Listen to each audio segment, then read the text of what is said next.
নবী হওয়ার জন্য প্রথম শর্ত হচ্ছে ওহী। সেই জন্য ইলেকশনের মধ্য দিয়ে নবী হয় না, নবী হন সিলেকশনের মাধ্যমে। সেই সিলেকশনটা কে করেন? আল্লাহ রাব্বুল আলামিন নবী বানান। আর হঠাৎ করে রাস্তা থেকে ধরে কোনো ব্যক্তিকে তিনি নবী বানান না। নবী বানানোর জন্য আলমে আরওয়াহে আল্লাহ পাক টার্গেট করে রেখেছেন, এই এই লোকগুলিকে আমি নবুয়ত দেব। তাই তারা পৃথিবীতে আসার সাথে সাথে নবীরা জন্মলগ্ন থেকেই নবুয়তের চরিত্র দিয়েই তৈরি হন। সুবহানাল্লাহ। এই জন্য নবীরা মাসুম, নবীরা বেগুনাহ, তাদের কোনো গুনাহ নাই। সুবহানাল্লাহ। নবী আল্লাহ বানান, আল্লাহ তৈরি করেন। কোরআন শরীফ বলছে, وعلى الله قصد السبيل ومنها جائر ولو شاء لهداكم أجمعين। আল্লাহ রাব্বুল আলামিন বলেন, আমি সোজা রাস্তা বলে দেওয়ার দায়িত্ব আমার, যেখানে রয়েছে অসংখ্য বাঁকা পথ।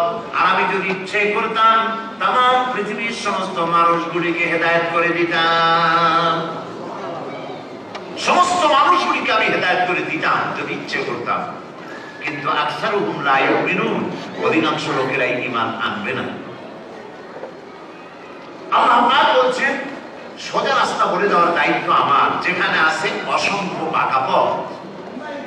এখন দুইটি পথ তৈরি হয়েছে। একটা পথ একদম সোজা একটি রাস্তা, যে রাস্তা ডান দিক থেকে চলে গেছে, শুরু হয়েছে পৃথিবী থেকে।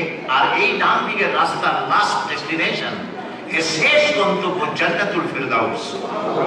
আরেকটি রাস্তা বাঁ দিকে চলে গেছে, এই রাস্তাটা আঁকা বাঁকা, শুরু হয়েছে এই দুনিয়া থেকে, এর শেষ গন্তব্য হচ্ছে জাহান্নাম। ডান দিকের রাস্তার নেতৃত্ব দিয়েছেন আম্বিয়া আলাইহিমুস সালাম, বাম দিকের রাস্তার নেতৃত্ব দিয়েছে শয়তান। বামপন্থীদের নেতা হচ্ছে শয়তান। কোরআন শরীফে আল্লাহ পাক বলেছেন সূরা ওয়াকিয়ার মধ্যে, আসহাবুল ইয়ামিন আসহাবুশ শিমাল। লক্ষ্য করুন, সূরা ওয়াকিয়া, আসহাবুল ইয়ামিন আসহাবুশ শিমাল, ডানপন্থী আর বামপন্থী। ডানপন্থীদের নেতৃত্ব দিয়েছে নবীরা, বামপন্থীদের নেতৃত্ব দিয়েছে শয়তান, এবং এদেরকে এই পথে জাহান্নামে নিয়ে যাবে। ডানের রাস্তাটা বন্ধুর পথ, এই পথটির চড়াই উতরাই আছে, এই পথে চলতে গেলে কষ্ট আছে। এই কষ্টের পথ অতিক্রম করে নবীদের পথে যারা চলবে, কিয়ামতের দিন আল্লাহ পাক তাদেরকে জান্নাত দান করে দিবেন।